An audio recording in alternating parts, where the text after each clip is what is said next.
Hello, Kanos update po. Ito po ang account ko na Mage33 po dito. So, yung strategy ko po dito is buy and sell po ako sa mga item. Kaya po mabilis yung gold po dito. Now, so after that, minsan pag kaya ng ibenta, 500,000 o equivalent to ilang Gcash, ibenta nyo na. Kasi hindi po araw-araw gumaganda or pare-pareho yung sabi value ng Gcash to gold. So, pwedeng mataas, pwedeng mababa. So, sa akin, prepare ko yung buy and sale. Tapos, pag kaya na siya sa 500 or 1M, binibenta ko na po.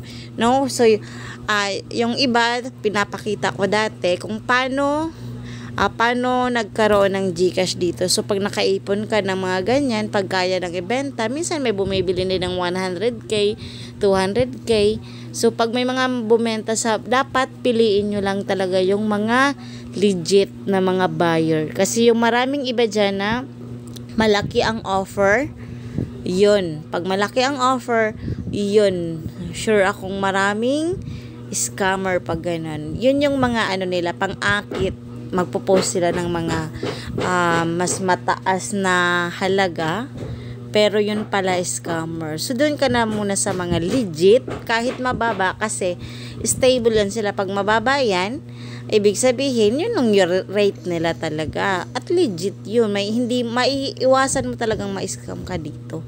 So, dapat na pagmatsyag pa rin po tayo sa larang ito. Bye!